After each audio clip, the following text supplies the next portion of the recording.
새벽 5시 반 알람이 울리기 전에 이미 잠에서 깬 강철수는 침대에서 일어나 창문을 열었습니다. 찬 공기가 얼굴을 스치자 그는 깊숙이 숨을 들이마셨죠. 단 하루도 빠뜨리지 않은 아침 루틴이었습니다. 종로경찰서까지는 지하철로 30분 거리였습니다. 철수는 항상 같은 칸, 같은 자리에 앉았어요. 창밖을 바라보며 오늘 처리해야 할 사건들을 머릿속으로 정리했죠. 은퇴까지 이제 3달 남짓. 35년간 몸담았던 경찰서를 떠날 날이 다가오고 있었습니다. 강 형사님, 어서 오세요. 후배 형사 김영민이 반갑게 인사했습니다.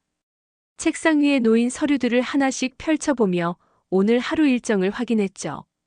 오늘 종로 3가 쪽에서 빈집털이 신고가 들어왔어요. 현장에 나가보시겠습니까? 형민의 말에 철수는 고개를 끄덕였습니다. 별다른 대답 없이 일어나 외투를 챙겼어요. 은퇴를 앞둔 베테랑 형사에게는 이런 단순한 절도 사건도 하나의 임무였거든요. 점심시간이 지나서야 현장에 도착했습니다. 작은 카페였는데 사장이 잠깐 자리를 비운 사이 현금과 귀중품이 사라졌다고 했어요. 철수는 침착하게 현장을 둘러보며 흔적을 찾았습니다. 저기요, 수상한 사람 하나 봤어요. 근처 상인이 다가와 말했습니다. 낡은 점퍼를 입은 노인 하나가 이상하게 서성거리더라는 거였어요. 철수는 그 상인의 말을 듣고 주변을 수색하기 시작했습니다. 골목 안쪽 쓰레기통 뒤에 웅크리고 있는 노인을 발견했을 때 철수의 눈이 날카로워졌습니다. 마른 체형에 너덜너덜한 옷차림, 그리고 오른쪽 귀에 선명한 화상 흉터가 보였어요. 경찰입니다. 일어나세요. 철수의 목소리는 평소처럼 차갑고 단호했습니다. 낯익은 듯 하면서도 낯선 그 눈빛에 철수는 잠시 당황했습니다. 이름이 뭡니까? 정찬수입니다. 떨리는 목소리로 대답하는 노인을 바라보며 철수는 알 수 없는 복잡한 감정을 느꼈습니다. 몸수색하겠습니다. 철수는 정찬수에게 말했지만 손길이 평소보다 조심스러웠어요. 낡은 점퍼 주머니에서 나온 것은 구겨진 지폐 몇 장과 작은 봉투 하나였습니다. 봉투 안에는 빛바랜 사진 한 장이 들어있었죠. 사진을 꺼내본 순간 철수의 손이 미세하게 떨렸습니다. 50년도 더 된 것 같은 그 사진 속에는 2명의 어린아이가 나란히 서 있었어요. 똑같이 생긴 쌍둥이 아이들이 웃고 있는 모습이었습니다. 이 사진은 어떻게 갖고 있는 겁니까? 정찬수는 고개를 숙인 채 대답하지 않았어요. 바들바들 떨고만 있었죠. 이 아이들이 누구입니까? 철수가 다시 물었지만 정찬수는 여전히 침묵을 지켰습니다. 철수는 사진을 자세히 들여다봤어요. 아이들이 입고 있는 옷, 배경으로 보이는 집, 그리고 무엇보다 그 아이들의 얼굴이 묘하게 익숙했습니다. 김 형사, 이 사람 서에 데려가세요. 철수는 김영민에게 말했습니다. 하지만 그의 목소리는 평소와 달랐어요. 형민은 고개를 갸웃했지만 선배의 지시를 따라 정찬수를 호송했습니다. 서로 돌아온 철수는 자신의 책상에 앉아 그 사진을 다시 꺼내봤습니다. 마음 한구석에서 뭔가 울컥 올라오는 감정을 억누르려 했지만 쉽지 않았습니다. 형사님 괜찮으세요? 얼굴이 안 좋아 보이는데요. 김영민이 걱정스러운 표정으로 물었습니다. 철수는 고개를 흔들며 괜찮다고 대답했지만 사실 온몸에 식은땀이 흐르고 있었어요. 지문 대조 결과 나왔습니까? 네, 그런데 이상해요. 전과 기록이 전혀 없네요. 아예 지문 등록 자체가 안 되어 있어요. 형민의 말에 철수는 더욱 혼란스러워졌습니다. 60세까지 살면서 지문 등록이 안 되어 있다는 것은 거의 불가능한 일이었거든요. 철수는 정찬수가 있는 유치장으로 향했습니다. 철창 너머로 보이는 그의 모습이 왠지 불쌍해 보였어요. 구부정한 등, 떨리는 손 그리고 두려움에 찬 눈빛이 철수의 마음을 흔들었습니다. 정찬수 씨, 다시 한번 묻겠습니다. 이 사진은 어디서 났습니까? 철수가 사진을 들어보이자 정찬수의 눈에 눈물이 맺혔습니다. 제, 제 사진이에요. 당신 사진이라고요? 그럼 이 다른 아이는 누구입니까? 정찬수는 다시 입을 다물었습니다. 하지만 그의 눈빛이 말하고 있었어요. 슬픔과 그리움, 그리고 말할 수 없는 아픔이 가득했죠. 철수는 그날 밤 잠을 이루지 못했습니다. 그 사진 속 아이들 중 한 아이의 얼굴이 어릴 적 자신과 너무 닮아 있다는 생각이 들었거든요. 새벽 4시 철수는 결국 잠을 포기하고 일어났습니다. 머릿속이 복잡해서 도저히 잠들 수가 없었거든요. 그는 서랍 깊숙이 숨겨둔 낡은 상자를 꺼냈어요. 상자 안에는 어릴 적 사진 몇 장이 들어 있었습니다. 7살 때 찍은 가족 사진, 쌍둥이 동생 강진수와 함께 찍은 사진들이었죠. 철수는 그 사진들을 하나씩 꺼내며 어젯밤 정찬수에게서 발견한 사진과 비교해 봤습니다. 이럴 수가. 철수의 입에서 탄식이 새어나왔어요. 정찬수가 갖고 있던 사진 속 아이 중 하나가 자신의 어릴 적 모습과 똑같았거든요. 그리고 다른 한 아이는 분명히 강진수였습니다. 철수는 떨리는 손으로 전화기를 집어들었어요. 부산 소방서에 전화를 걸어 1962년 화재 사고 기록을 요청했습니다. 몇 시간 후 팩스로 전송된 자료를 받아본 철수의 얼굴이 창백해졌어요.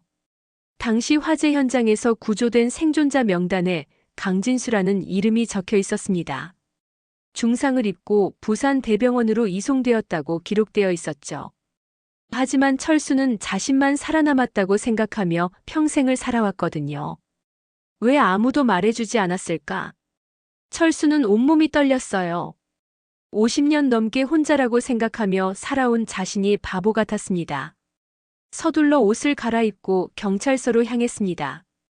평소보다 2시간이나 이른 시간이었지만 더 이상 집에 있을 수가 없었어요. 유치장으로 가는 발걸음이 무거웠습니다. 정찬수 씨, 아니, 진수야. 철수는 철창 앞에 서서 떨리는 목소리로 말했습니다. 정찬수는 고개를 들어 철수를 바라봤어요. 그의 눈에도 놀라움이 가득했습니다. 당신이 정말 강진수가 맞습니까? 정찬수는 한참을 망설이다가 작은 목소리로 대답했어요. 네, 맞습니다. 그 한마디에 철수의 다리에 힘이 빠졌습니다. 벽에 기대어 서야 할 정도였어요. 50년 만에 만난 쌍둥이 동생이었습니다. 왜 말하지 않았어요? 왜 정찬수라는 이름으로 살았습니까? 철수의 목소리가 격해졌습니다. 진수는 고개를 떨구며 중얼거렸어요. 형이 저를 찾지 않는다고 생각했어요. 버렸다고. 내가 널 버렸다고. 난 내가 죽은 줄 알았어. 유치장 안에 다른 사람들이 놀라서 바라봤지만 철수는 신경 쓰지 않았어요. 고아원에서 몇 번이나 형을 기다렸어요. 하지만 아무도 저를 찾으러 오지 않았어요. 그래서 형이 저를 포기했다고 생각했죠. 철수의 가슴이 찢어질 것 같았습니다. 동생이 자신을 기다리고 있었는데 자신은 그 사실조차 몰랐던 거예요. 얼마나 외로웠을까, 얼마나 힘들었을까 생각하니 눈앞이 캄캄해졌습니다. 김영민이 유치장 앞으로 다가왔을 때 강철수가 철창을 붙잡고 서 있는 모습을 봤습니다. 평소 냉정하기로 유명한 선배 형사의 어깨가 미세하게 떨리고 있었어요. 형사님, 무슨 일이세요? 형민의 목소리에 철수는 깜짝 놀라며 돌아봤습니다. 눈가가 붉어져 있었어요. 아무것도 아니야. 그냥 사건 관련해서 확인할 게 있었어. 철수는 목소리를 가다듬으며 대답했습니다. 하지만 형민은 뭔가 이상하다는 걸 느꼈어요. 선배의 평소 모습과는 너무 달랐거든요. 그 정찬수라는 사람 정말 이상해요. 지문도 없고 주민등록도 제대로 안 되어 있고 마치 유령 같아요. 형민의 말에 철수는 복잡한 표정을 지었습니다. 유령이라니 정말 적절한 표현이었어요. 진수는 지난 50년간 세상에 존재하지 않는 사람처럼 살아왔던 거니까요. 과거 기록을 더 찾아봐야겠어요. 1962년 부산 화재 사건 관련 자료도 살펴보고 철수가 말하자 형민이 고개를 갸웃했습니다. 1962년 부산 화재요? 그게 이 사건과 무슨 관련이 있나요? 그냥, 혹시 몰라서. 철수는 얼버무리며 자리로 돌아갔습니다. 진수에 대한 이야기를 아직 아무에게도 할 수 없었어요. 자신조차 믿기 어려운 상황이었거든요. 점심시간이 되자 철수는 부산에 있는 한성고아원에 전화를 걸었습니다. 1962년부터 1973년까지 그곳에 있었던 강진수라는 아이에 대해 물어봤죠. 강진수요? 아, 그 아이. 기억납니다. 화상으로 말을 잘 못했던 아이죠. 여러 번 입양을 갔다가 다시 돌아오곤 했어요.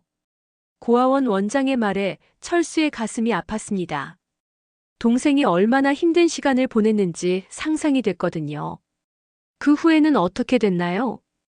16살 때 고아원을 나갔는데 그 후로는 연락이 끊어졌어요.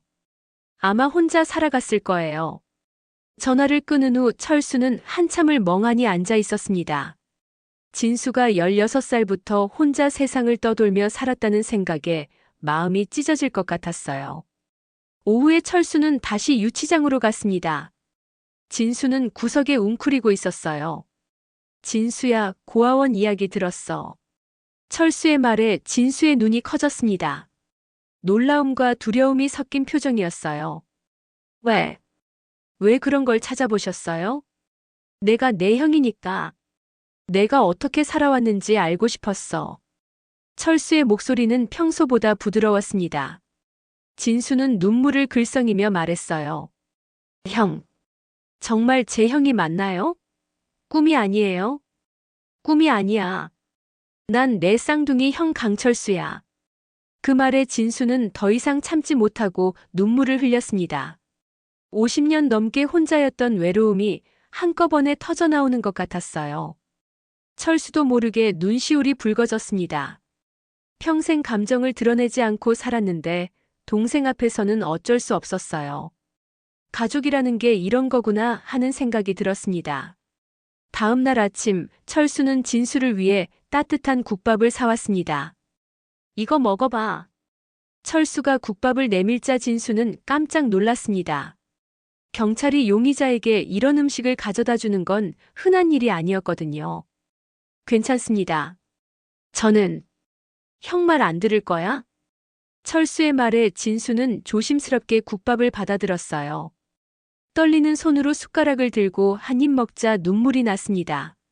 얼마나 오랫동안 이런 따뜻한 음식을 못 먹었는지 모르겠어요. 그때 김영민이 다가왔습니다. 강철수가 용의자에게 음식을 가져다 주는 모습을 보고 의아해했어요. 형사님, 이게 무슨... 김 형사, 잠깐 얘기 좀 하죠. 철수는 형민을 사무실로 데려갔습니다. 더 이상 숨길 수가 없었어요. 그 정찬수라는 사람이 제 동생입니다. 형민의 눈이 커졌습니다.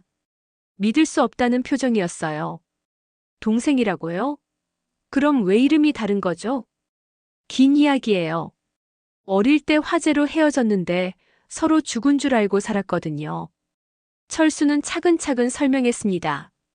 1962년 부산 화재, 고아원 생활, 그리고 50년 만의 재회까지. 형민은 입을 다물지 못했어요. 그럼 절도 혐의는 어떻게 하시겠어요? 아무리 형제라고 해도 법은 법인데. 형민의 말에 철수는 깊은 한숨을 쉬었습니다. 그것이 바로 문제였어요. 감정과 원칙 사이에서 갈등하고 있었거든요. 일단 정식 조사를 해봐야죠. 그 순간 서장이 사무실로 들어왔습니다. 강 형사, 용의자와 개인적인 관계가 있다는 얘기를 들었는데 사실인가? 서장의 질문에 철수는 고개를 숙였습니다. 네, 맞습니다. 제 동생입니다. 동생이라고? 그럼 왜 진작 말하지 않았나? 저도 방금 알았습니다. 50년 만에 만났거든요. 서장은 황당하다는 표정을 지었어요. 하지만 강철수의 성격을 아는 터라 거짓말은 아닐 거라고 생각했습니다. 그럼 이 사건에서 빠져야겠네. 이해관계가 있는 사람은 수사할 수 없어. 철수는 예상했던 말이었지만 마음이 아팠습니다.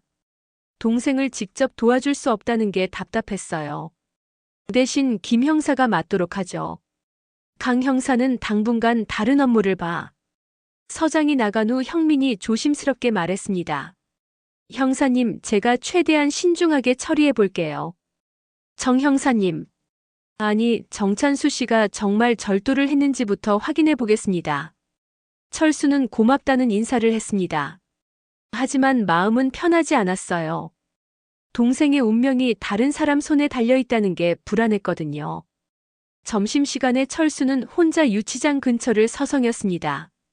진수를 직접 만날 수는 없었지만 그 근처에라도 있고 싶었어요. 며칠 후 김영민은 충격적인 사실을 발견했습니다. 카페 사장을 다시 조사한 결과 절도 신고 자체에 의문점이 많았거든요. 형사님, 이상한 점을 발견했어요. 형민이 철수에게 다가와 말했습니다. 철수는 긴장된 표정으로 형민을 바라봤어요. 그 카페 사장이 보험금을 노리고 허위 신고를 했을 가능성이 높아요. 정찬수 씨는 그냥 쓰레기통에서 음식을 찾고 있었던 것 같고요. 철수의 어깨에서 힘이 빠졌습니다. 다행이라는 안도감과 함께 동생에 대한 미안함이 밀려왔어요. 죄 없는 사람을 범인으로 몰았던 거니까요. 그럼 석방할 수 있겠네요. 네, 오늘 오후에 석방 절차를 밟을 예정입니다. 다만, 정찬수 씨 갈 곳이 있나요? 형민의 말에 철수는 이미 결심을 굳혔습니다.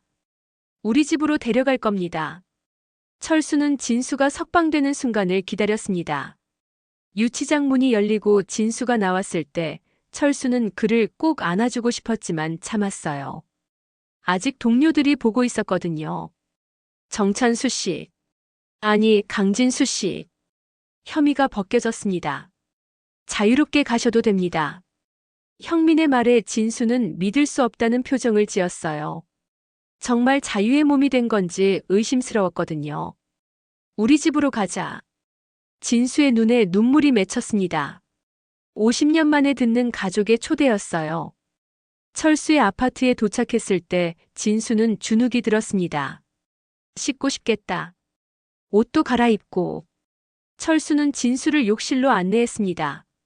오랫동안 제대로 씻지 못했을 동생이 안쓰러웠거든요. 진수가 샤워를 하는 동안 철수는 마트에 다녀왔습니다. 동생이 좋아했던 음식들을 기억해내려 했지만 워낙 오래된 일이라 확실하지 않았어요.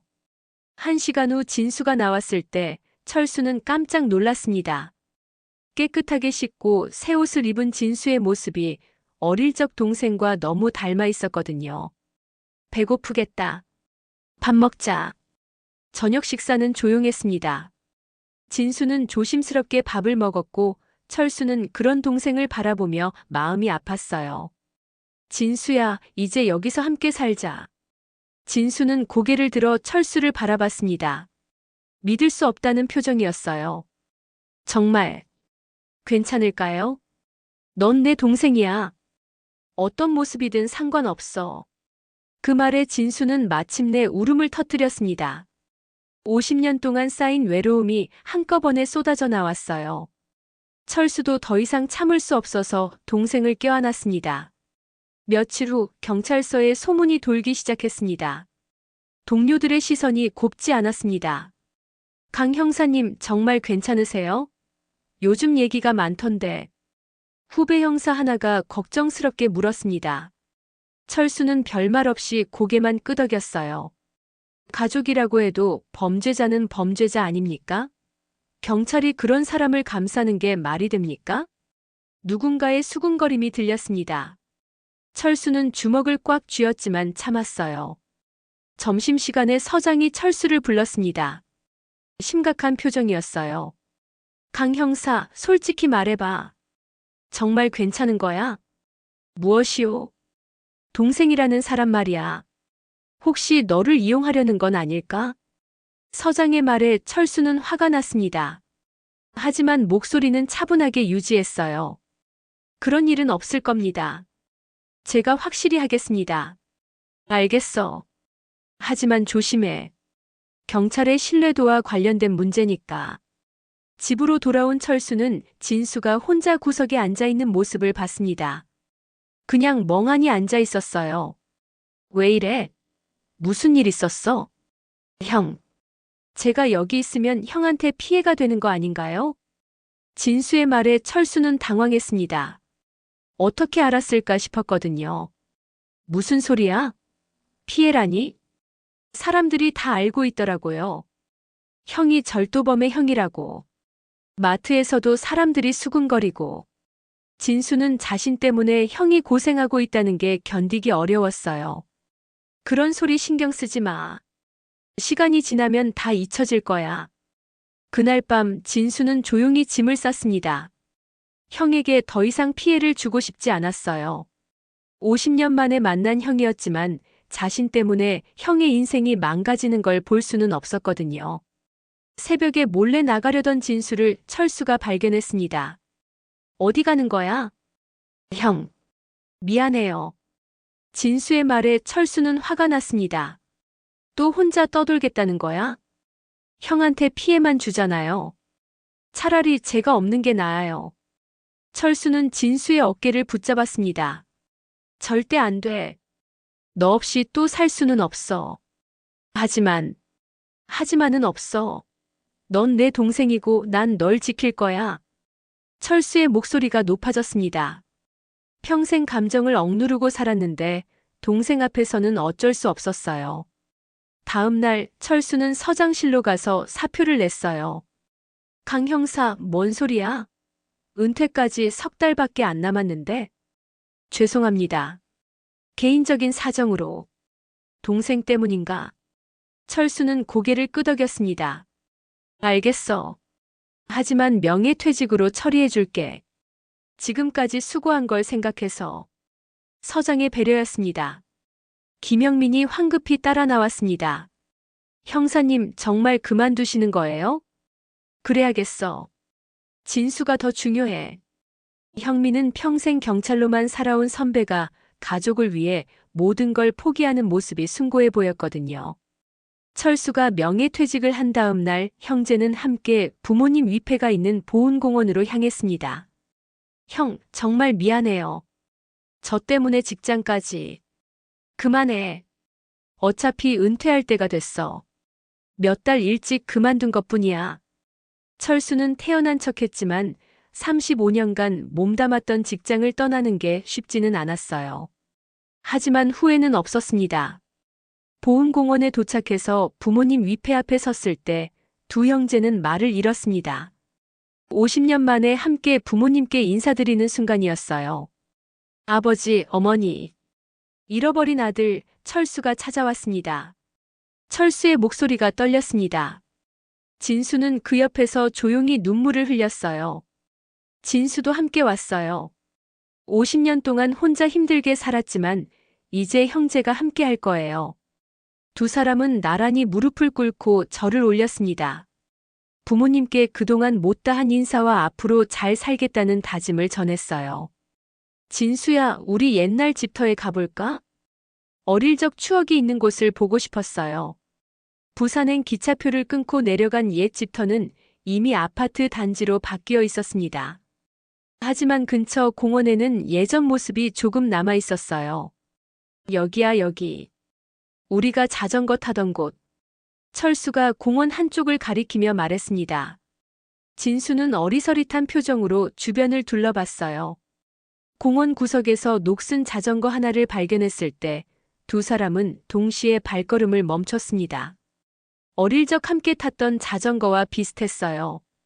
혹시 우리 자전거일까? 두 사람이 동시에 말했다가 서로 보며 웃었습니다. 오랜만에 보는 진수의 웃음이었어요. 진수야, 사진 한 장 찍자. 철수가 핸드폰을 꺼내며 말했습니다. 진수는 어색해했지만 형의 제안을 거절할 수 없었어요. 녹슨 자전거를 배경으로 찍은 사진 속에서 두 형제는 환하게 웃고 있었습니다. 50년의 세월이 흘렀지만 그 순간만큼은 어린 시절로 돌아간 것 같았어요.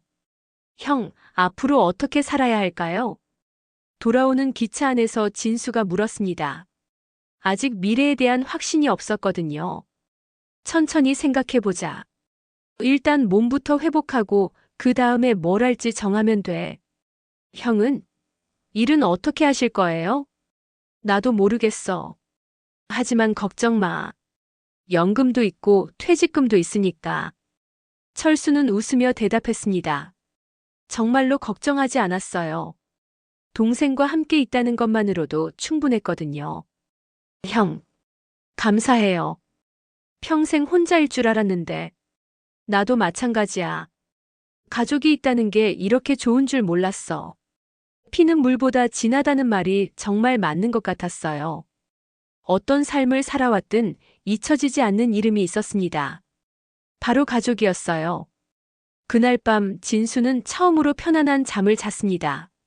더 이상 혼자가 아니라는 안도감 때문이었죠. 새벽에 일어나 창문을 연 철수는 떠오르는 해를 바라보며 미소를 지었습니다. 오늘부터 새로운 인생이 시작되는 것 같았어요. 형제가 함께하는 인생 말이죠.